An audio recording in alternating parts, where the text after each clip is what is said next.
आज आपण आपल्या सराव संच 3.1 मध्ये प्रश्न क्रमांक 9 आणि 10 बोलणार आहोत। तर प्रश्न क्रमांक 10 आपल्याला आणि 9 काय दिलेला आहे तर चला बघूया। क्वेश्चन नंबर 9 एकदम इझी क्वेश्चन आहे, तुमचं तुम्ही स्वतः सोडवू शकता। त्यामुळे फक्त मी थोडंसं तुम्हाला आयडिया सांगणार आहे। यामध्ये बघा स्टेटमेंट फक्त तुम्हाला लिहत जायचं आहे। एंगल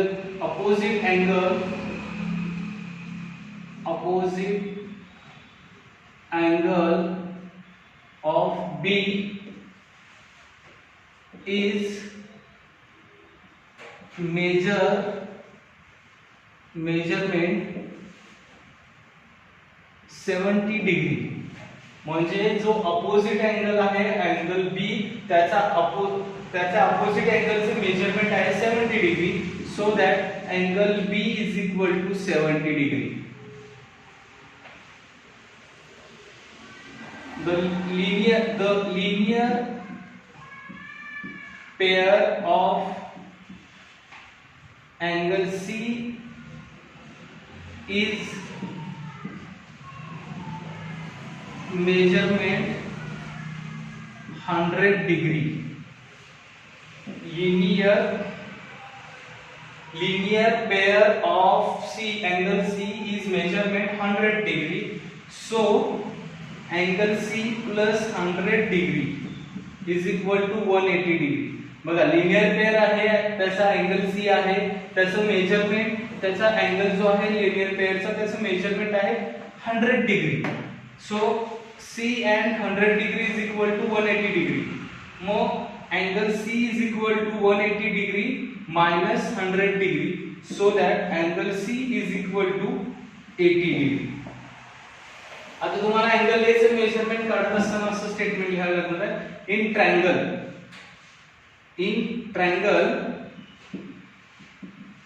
हे आता नेमच नाहीये त्यामुळे फक्त ट्रायंगलचं स्पेलिंग लिहिणार आहे तुम्ही।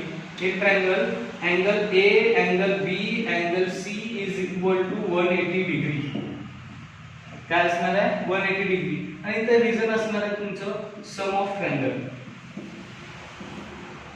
सम ऑफ ट्रायंगल लिहा, मेजर ऑफ ट्रायंगल लिहा, मेजरमेंट ऑफ ट्रायंगल लिहा चालेल। Angle A as it is तुम्हाला लिहायला लागणार आहे। अँगल बी चं मेजरमेंट आलेलं आहे आपलं 70 डिग्री, अँगल सी चं मेजरमेंट आलेलं आहे 80 degree is equal to 180 degree. Angle A is equal to ह्याचं सम करायचं आहे, ह्याचं सम किती येणार आहे 150 डिग्री। ठीक आहे, ह्याचं sum 150 degree. So angle A is equal to 180 मधून 150 गेले राहिले 30 अंश। म्हणजे अँगल ए चे मेजरमेंट असणार आहे 30 degree.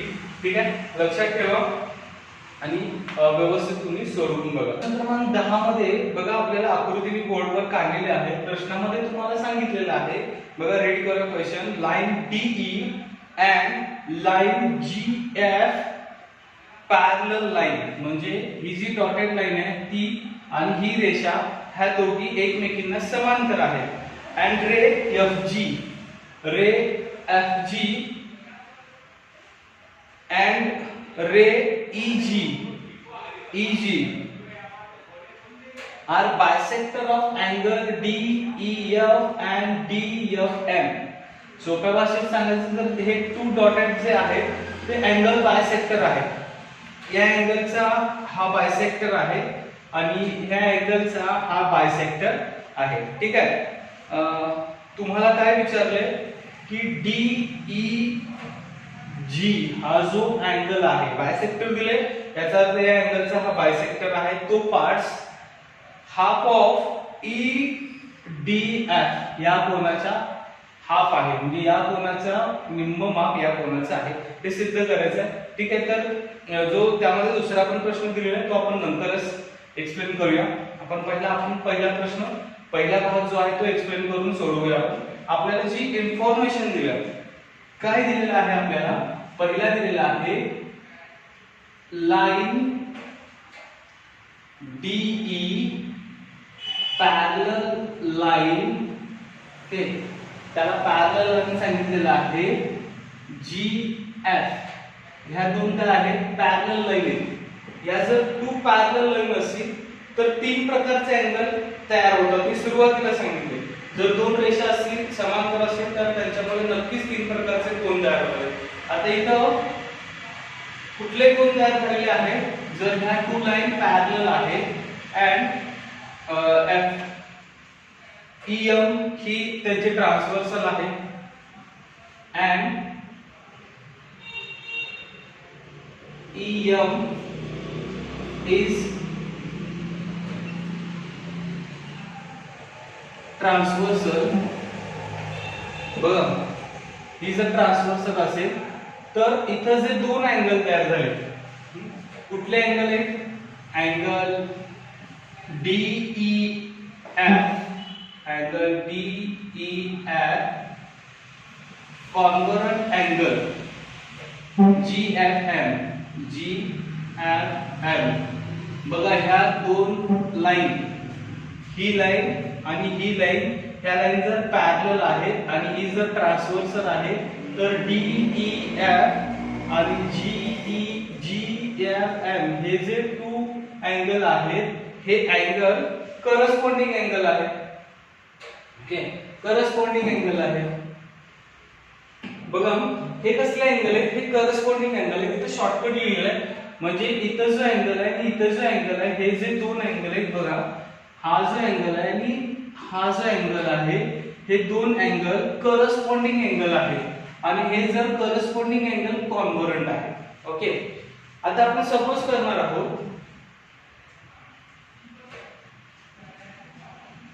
Suppose angle DFM is equal to 4x. Okay आता हे 4x का आपण जर 2x सपोज केलं तर त्याला अँगल बायसेक्टर दिलाय. हा जो अँगल बायसेक्टर दिलाय त्यामुळे इथं जो DFM चा अँगल बायसेक्टर जर दिलं तर हे 2x आणि 2x होईल. पण जर आपण पहिलाच 2x सपोज केलं तर हे x आणि हे x होईल आणि आपल्याला इकडं जे परत त्याचं डिवायडेशन होणार आहे ते आपल्याला डिवायडेशन करता येणार नाही. त्यामुळं आपल्याला 4x सपोज करायचं. दुसरं एक महत्त्वाचं कारण आहे exterior angle may be majority of बऱ्यापैकी आपण काय करतो 4x सपोज करायचं. ह्या काही गोष्टी आहेत त्या थोड्या थोड्या तुम्हाला हळूहळू समजायला लागतील. DFM हे 4x सपोज केलं. ओके DFM जर 4x असेल DFM बघा DFM हे 4x आहे त्याचा FG हा बायसेक्टर आहे but angle DFM is bisector by ray FG. याच्यामुळे काय झालं तो बायसेक्टर झालेला आहे. मग जर याच्यामुळे तर जो बायसेक्टर झाला असेल तर त्याचे टू पार्ट्स तयार होणार आहेत. कोणते टू पार्ट्स तयार होणार आहेत DFG. Okay angle DFG equal angle बघा BFG आणि GFM म्हणजे GFM इज इक्वल टू हे टोटल किती होतं DFM 4x होतं. आता त्याचे टू पार्ट्स झाले तर ते 2x डिग्री होती. ओके हे सगळं डिग्री मध्येच असणार आहे. DFG आणि GFM किती झालं 2x. का 2x झालं तर त्याचा अँगल बायसेक्टर आहे. त्याचा अँगल बायसेक्टर आहे. हे गिवन मध्ये आहे. हे गिवन मध्ये दिलेलं आहे आपल्याला की हा DFM आहे आणि त्याचा हा बायसेक्टर आहे. जर बायसेक्टर असेल तर त्याचे टू पार्ट्स आहेत 2x. ओके आता बघा इथं आपण काय म्हटले GFM 2x आहे आणि इथं काय म्हटले GFM and DEF हे कॉन्व्हर्जंट आहे. ठीक आहे तर आपण सपोज करूया की first number then second number. मग आता आपण काय म्हणणार आहे फ्रॉम फर्स्ट अँड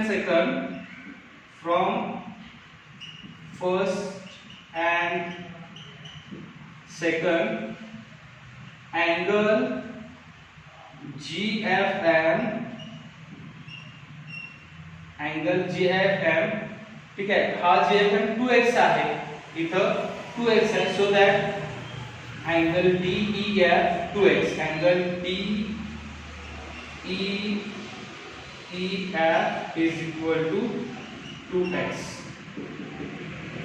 लक्षात हे GFM किती आहे 2x आहे बघा GFM कुठे आहे GFM इथं 2x आहे का हे टोटल 4x होतं त्यामुळे इथं सुद्धा 2x आहे इथं 2x आहे इथं 2x आहे आणि आता हा जो पार्ट आहे हा जो टोटल पार्ट आहे तो टोटल पार्ट 2x झालेला आहे DF DEF ठीक आहे सगळ्यांच्या लक्षात आलं असेल हे DEF 2x कसं झालं इथं DEF आणि GFM कॉन्व्हर्ट होतं इथं हे अँगल कॉन्व्हर्ट आहे आणि हे 2x आले तर हे सुद्धा अँगल कॉन्व्हर्ट झालं so that angle DEF equal angle GFM हे काय आहे थोडक्यात आता इक्वल आहे हे काय आहे इक्वल आहे बट आपल्याला काय प्रूफ करायचं आहे की DEG बघा DEG हा जो अँगल आहे तो हाफ आहे EDF च्या म्हणजे आता ह्या अँगलचं मेजरमेंट आपल्याला काढायला लागेल तर हे दोन अँगल इक्वल आहेत बघा जर ह्या टू लाईन म्हणजेच लाईन DE पॅरलल लाईन आहे GF ह्या टू लाईन पॅरलल तर DF ही ट्रान्सव्हर्सल होऊ शकतात and DF is transversal okay ही जर ट्रान्सव्हर्सल तर अँगल EDF आणि DFG हे अल्टरनेट अँगल आहे angle EDF convert angle DFG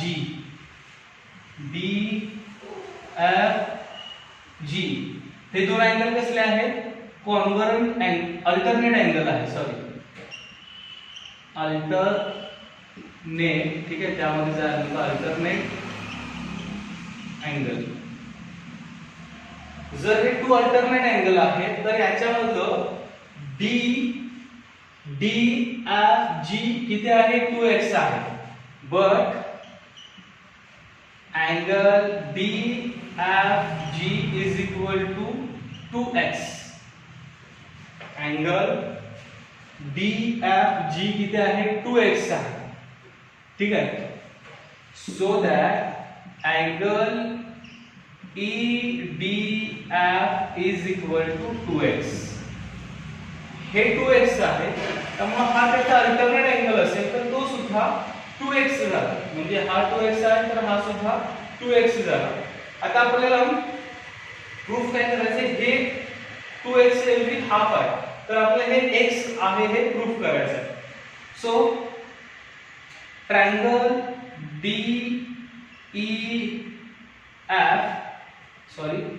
in triangle DEF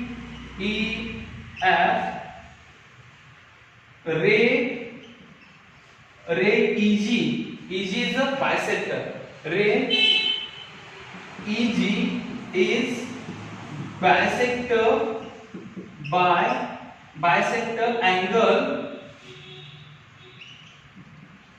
angle DEF बघा हा जो ट्रायंगल आहे याच्यामध्ये EG हा बायसेक्ट करतोय कुठल्या अँगलला तर DEF ला तो जर DEF ला बायसेक्ट करत असेल तर टोटल DEF किती आहे तर टोटल DEF आहे 2x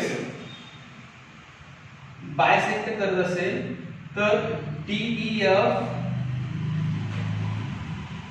but इथं लिहून ठेवूया आपण but angle DEF is equal to 2x so angle DEG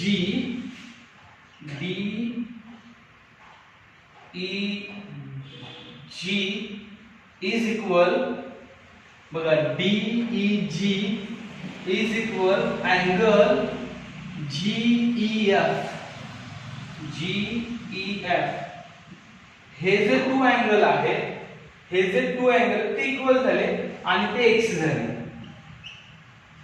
ठीक आहे.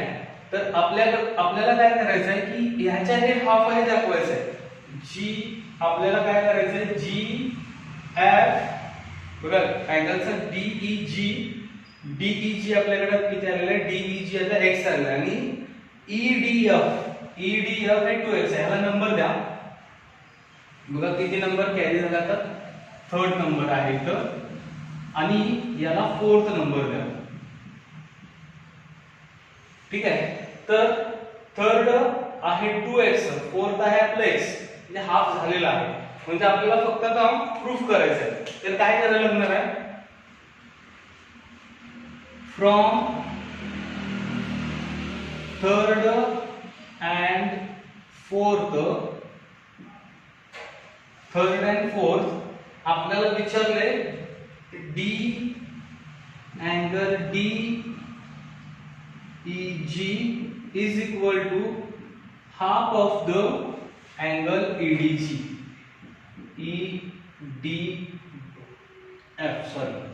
EDF. बघा हे किती आहे, x आहे, म्हणजे ते हाफ आहे 2x चा. झालं. आपल्याला जे प्रूफ करायचं होतं ते झालं. तुम्ही हे नाही लिहिलं तरी चालते, फक्त तुम्हाला कन्सिडर करण्यासाठी सांगितलंय. हे 2x आणि हे x आहे. आपल्याला विचारलं ना हे किती आहे आणि हे किती आहे, हे समजण्यासाठी तो भाग लिहिलेला आहे. आपलं उत्तर तुम्ही इथं फक्त एवढंच दिलं, from third and fourth DEG is equal to half of the EDF.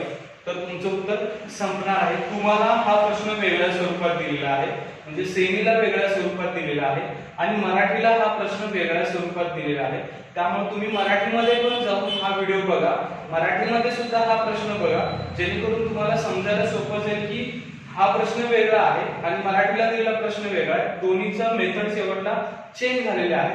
तर दोन्ही प्रश्न तुम्ही सगळ्यांनी अभ्यास करा. तर बघा आता जो आपला दुसरा प्रश्न आहे, म्हणजे प्रश्न क्रमांक 10 मध्ये जो दुसरा भाग दिलाय, त्याच्यासाठी तुम्हाला हा पोर्शन लागणार आहे. त्यामध्ये काय लागणार आहे, जर क्वेश्चन जो पार्ट 4 दिलाय, आपण काय प्रूफ केलंय की GEF हे x आहे. ठीक आहे. तुम्हाला पहिल्यांदा आकृतीमध्ये दाखवतो. तिथे x आहे आणि आता इथे x आहे. ठीक आहे. हा x आणि हा x पोर्शन आहे. आपल्याला हा पोर्शन नको आहे, फक्त हा x एकच आपल्याला समजून ठेवायचा आहे. त्याच्यानंतर आपण हे सुद्धा प्रूफ केले की GFM हा 2x आहे. GFM हे 2x आहे. बघा कुठं प्रूफ केले, GFM हे 2x आहे, म्हणजे ते सेकंड मध्ये आहे. ठीक आहे. तर मी इथं फक्त तुम्हाला कन्सिडर करण्यासाठी लिहून ठेवतो, angle GFM is equal to 2x from second and angle GEF is equal to x from fourth. Okay. हे तुम्हाला लक्षात ठेवायचं आहे फक्त. बाकी तुम्हाला ह्यातला काही पोर्शन नको आहे, तुम्ही तुमच्या समोर क्लीन करा. तर बघा आपल्याला GFM 2x आपण कन्सिडर केले, GFM 2x आणि GEF x हे आपण फ्रॉम सेकंड अँड फोर्थ मधून कॅरी केलेलं आहे. आता बघा जर हे x आहे 2x आहे, हा एक्सटेरियर अँगल आहे. ओके. बघा triangle GEF, in triangle GEF, angle GFM is exterior angle. बघा अनेकदा सांगतो GFM हा एक्सटेरियर अँगल आहे. ठीक आहे. कशाचा, हा अँगलचा. बाकीचा पार्ट मी पुसून टाकलाय तुम्हाला, कारण तुमचा जो उरलेला प्रश्न आहे तो एवढाच डायग्राम वर आहे. ठीक आहे. in triangle GEFM is the exterior angle. Okay, so that angle GEF plus angle म्हणजे हा E and angle EGF is equal to म्हणजे angle E and angle G is equal to GFM. कुठला theorem आहे? The measurement of exterior angle is equal to the sum of the remote interior angle. Okay, म्हणजेच बाह्य कोनाचे माप हे त्याच्या दूरस्थ अंतर कोनाच्या मापाच्या बेरीज एवढं असणार आहे. मग हा बाह्य कोन आहे, या बाह्य कोनाचे माप हे त्याच्या दोन दूरस्थ अंतर कोनांच्या मापाच्या बेरीज एवढं असणार आहे. मग त्यांची नावं इथे लिहिलेत, म्हणजे दोन लांबचे जे कोन आहेत त्यांची बेरीज ही बाह्य कोना एवढी असणार आहे. ठीक आहे. आता GEF किती आहे? आपल्याकडे GEF आहे h अंश आणि आपल्याला EGF शोधायचा आहे. या अँगलचं मेजरमेंट किती आहे? 2x. बघा मागच्या गणितामध्ये हे दोन पॉइंट आपल्याला लागणार होते. ठीक आहे. तर अँगल EGF चं मेजरमेंट आपण कसं काढू शकतोय? तर 2x मधून हे x मायनस केलं, सबट्रॅक्शन केल्यानंतर आपल्याला EGF चं मेजरमेंट मिळणार आहे x डिग्री. ओके. आता फ्रॉम 4 काय सांगते की GEF x डिग्री आहे आणि आपलं जे आता स्टेटमेंट आलेलं आहे, ठीक आहे, ह्याला आपण काय करूया, तुमच्यामध्ये नंबर तुम्ही बघा किती आलेले आहे, तर ह्याला एक नंबर देऊया. मी आता काय करतो, त्याला 5th नंबर देतो. From 4th and 5th angle GEF x degree आहे आणि EGF सुद्धा x डिग्री आहे. दोन्ही सुद्धा x डिग्री आहे. याचा अर्थ ते इक्वल आहेत. दोन्ही अँगल काय आहेत? इक्वल आहेत. म्हणजे या अँगलचं मेजरमेंट आहे x, या अँगलचं मेजरमेंट आहे x आणि दोन्ही काय आलेले? इक्वल आलेले. जर दोन्ही इक्वल असतील तर त्यांचा ते कॉन्व्हर्जंट असणार आहे. So angle GEF convergent angle EGF हे सुद्धा काय असणार आहे? कॉन्व्हर्जंट असणार आहे. म्हणजे आता हे दोन अँगल कॉन्व्हर्जंट झाले. हे दोन अँगल काय झाले? कॉन्व्हर्जंट झाले. इक्वल आहे, कॉन्व्हर्जंट झाले. मग कॉन्व्हर्जंट अँगलच्या अपोजिट साइड सुद्धा कॉन्व्हर्जंट असणार आहे. बघा GEF च्या अपोजिट साइड आहे FG आणि EGF च्या अपोजिट साइड आहे. म्हणजे ह्या अँगलच्या अपोजिट साइड आणि या अँगलच्या अपोजिट साइड. ओके, तुम्हाला डायग्राम मध्ये दाखवले EF ह्या अपोजिट साइड आहे, ह्या कॉन्व्हर्जंट अँगलच्या अपोजिट साइड आहे आणि ह्या जर अपोजिट साइड असतील त्या साइड सुद्धा कॉन्व्हर्जंट असणार आहेत. मग तुम्हाला इथं रिझन काय लिहायचं आहे? Convergent angle, convergent opposite side of convergent angle, opposite side of convergent angle. ठीक आहे. हे रिझन लिहा. तुमचं उत्तर सांगताना हे अपोजिट साइड आहे कॉन्व्हर्जंट अँगलच्या, तर त्या सुद्धा काय असणार आहे? इक्वल असणार आहे. हा सेक्शन हे तुमच्या दुसऱ्या प्रश्नाचं उत्तर होतं. ठीक आहे. तर आपण आता बघणार आहे ह्याच्यानंतरचा जो भाग असणार आहे तो आपण नेक्स्ट सेक्शन मध्ये बघणार आहोत.